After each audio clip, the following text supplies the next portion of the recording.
হরে কৃষ্ণ। আজকে আমরা একটা গুরুত্বপূর্ণ বিষয় নিয়ে আলোচনা করব। এই বিষয়টি সমস্ত সনাতন ধর্মীদের গুরুত্বপূর্ণ সহকারে অবশ্যই পালন করা উচিত। বিষয়টি হচ্ছে প্রণাম করা নিয়ে। আসলে প্রণাম জিনিসটা কী বা কাদের করতে হয়, কীভাবে করতে হয়, এসব আমরা জানি না। আর এটা সনাতন ধর্মীদের সমাজে কী প্রভাব ফেলে সেটা আমরা জানি না। চলুন জেনে নিই তাহলে আজকে। প্রণাম হলো একটি সম্মানসূচক অভিবাদন বা শ্রদ্ধাপূর্বক ভক্তি, এবং এটি একটি প্রাচীন বৈদিক ভারতীয় বিশেষ পদ্ধতি যা আজও প্রচলিত। প্রণামের মাধ্যমে ব্যক্তি বিনম্র ও পবিত্র হয়। আর আমরা যেমন আমাদের মাতা পিতা গুরুজনদের সম্মান করি, তেমন সকল জ্যেষ্ঠ ব্যক্তিদেরও প্রণাম করা উচিত। এখনকার এই বর্তমান আধুনিক সভ্যতায় আমাদের প্রত্যেক বাড়িতে এই প্রণাম করার রীতিটি আবার ফিরিয়ে নিয়ে আসা উচিত। আমরা নিজেরাই যদি আমাদের বয়োজ্যেষ্ঠদের প্রণাম করি, তাহলে আমাদের পরবর্তী জেনারেশনটা এটা শিখবে দেখে দেখে, আরেকজন ভদ্র মানুষ তৈরি হবে।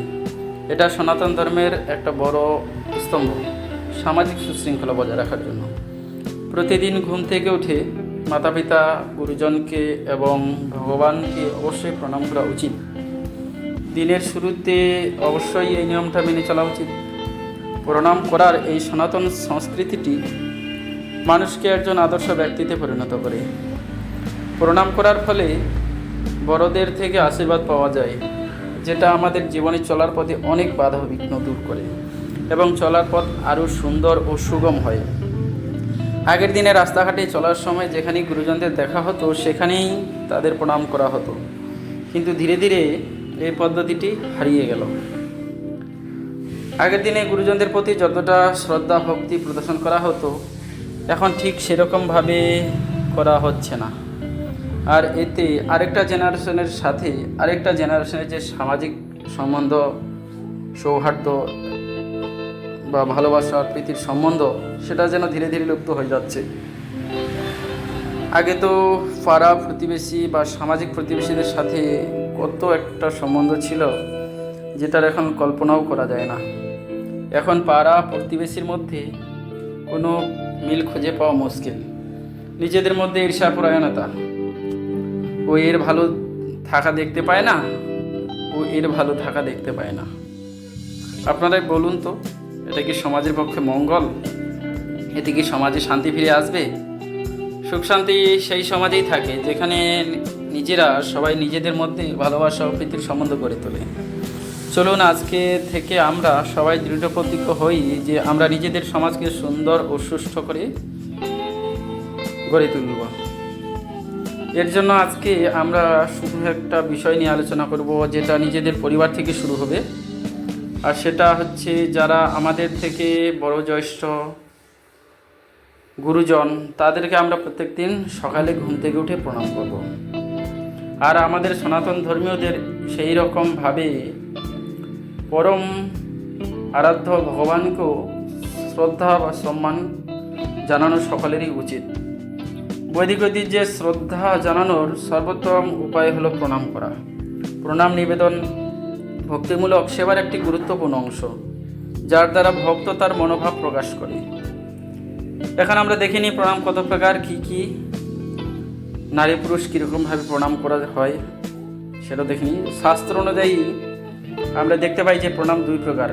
এক হচ্ছে সাষ্টাঙ্গ প্রণাম, দুই হচ্ছে পঞ্চাঙ্গ প্রণাম। সাষ্টাঙ্গ প্রণাম এটা শুধু পুরুষরাই করবে। দুই বাহু, দুই চরণ, দুই জানু, দুই বক্ষ, মস্তক, দৃষ্টি, মন ও বচন, এই 8 প্রকার অঙ্গ দ্বারা প্রণাম নিবেদনকে সাষ্টাঙ্গ প্রণাম বলা হয়। পুরুষদের সাধারণত এই সাষ্টাঙ্গ প্রণাম জানানো উচিত। লাঠিকে দাঁড় করিয়ে ছেড়ে দিলে যেমনভাবে পড়ে যায়, অর্থাৎ পূর্ণ সমর্পণ, ঠিক তেমনই বাহু, চরণ, জানু, মস্তক মাটিতে স্পর্শ করে চক্ষু অর্ধ উন্মিলিত রেখে সোজাভাবে প্রণাম নিবেদন কর্তব্য। প্রণামের ভাবধারা এরকম থাকতে হবে যে ভগবানের পাদপদ্ম যুগলে মাথা রেখে ডান হাতে ভগবানের ডান চরণ, বাম হাতে ভগবানের বাম চরণ ধারণ করে প্রার্থনা করতে হবে, হে প্রভু, মৃত্যুরূপ ভবসাগর থেকে ভীত ও শরণাগত আমাকে আপনি রক্ষা করুন, আমি আপনার শরণাগত।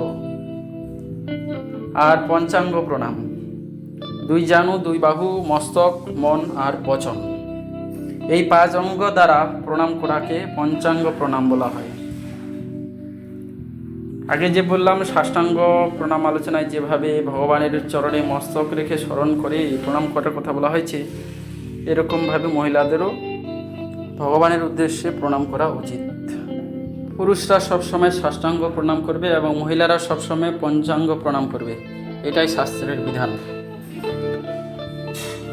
আর অত্যন্ত ভিড়, ঠেলাঠেলি কিংবা চলন্ত গাড়ির মধ্যে থেকে কোনো মতে হাত জোর করে মাথায় বৃদ্ধাঙ্গুলি স্পর্শ করে প্রণাম নিবেদন করলেও মন্দিরে এসে অবশ্যই সাষ্টাঙ্গে বা পঞ্চাঙ্গে প্রণাম করার অবশ্যই কর্তব্য। দাঁড়িয়ে থেকে শ্রীবিগ্রহের উদ্দেশ্যে একটি আঙ্গুল কপালে ছুঁয়ে প্রণাম নিবেদনের আধুনিক যে রীতি, সেটা কিন্তু কখনোই সমাজের পক্ষে উপযুক্ত নয়। তাই মন্দিরে এসে ভগবানকে সাষ্টাঙ্গে বা পঞ্চাঙ্গে প্রণাম করা অবশ্যই উচিত। তাহলে আসুন জেনে নিই আবার প্রণামের কতগুলি বিধিনিষেধ রয়েছে, যে কখন ভগবানকে প্রণাম করতে নেই, কোথা থেকে ভগবানকে প্রণাম করতে নেই। চলুন। শাস্ত্রে বলেছে, অগ্রে পৃষ্ঠে বাম ভাগে সমীপে গর্ভ মন্দিরে জপ হোম নমস্কারান্ন কুর্যাৎ কেশবালয়ে। অর্থাৎ ভগবানের বিগ্রহের সম্মুখে সামনাসামনি ফিরে, বিগ্রহের পিছনে, বিগ্রহের বাম দিকে, বিগ্রহের খুব কাছে প্রণাম করা উচিত নয়। জপ আর হোম করতে করতে প্রণাম করা উচিত নয়। আরও শাস্ত্রে বলেছে, মদ পাদয়ের দক্ষিণ পার্শ্বে কিঞ্চিৎ দূরে শিরকৃত্যা বন্দতে। শ্রীল বিশ্বনাথ চক্রবর্তী ঠাকুর এটা বলেছেন যে ভগবানের শ্রীপাদ পদ্মে দক্ষিণ পার্শ্বে কিছু দূরে থেকে প্রণাম করতে হয়। আরও বলেছে, গরুরং ভগবত অভিমুখে বর্তমানং দক্ষিণে কৃত্যেতি ভগবত পুরোভাগে পৃষ্ঠদেশে বামে অত্যন্ত নিকটে চ প্রণাম নিষেধাৎ। অর্থাৎ ভগবানের সম্মুখে গুরুদেবের অবস্থান। প্রণাম নিবেদনকালে ভগবানের সম্মুখ দিকে অবস্থিত গুরুদেবকে প্রণামকারীর দক্ষিণ দিকে অর্থাৎ ডান দিকে রেখে বাম দিকে প্রণাম করতে হবে। তাহলে প্রণাম করার সময় অবশ্যই এই বিষয়গুলি মনে রাখবেন। আর আপনারা নিজেরাই দৃঢ় প্রতিজ্ঞ হন যে নিজেদের পরিবারের সংস্কার কিভাবে গড়ে তুলবেন, সেটা আপনাদের উপরই নির্ভরশীল। হরে কৃষ্ণ। আপনাদের সবাইকে আমাদের চ্যানেলে ভিডিওটি দেখার জন্য ধন্যবাদ। এবং যদি ভালো লেগে থাকে আর আপনার যদি মনে হয় এই ভিডিও দেখে সমাজের কোনো উপকার হবে, তাহলে লাইক, শেয়ার এবং কমেন্ট অবশ্যই করবেন এবং চ্যানেলটি সাবস্ক্রাইব করে পাশে থাকবেন। হরে কৃষ্ণ।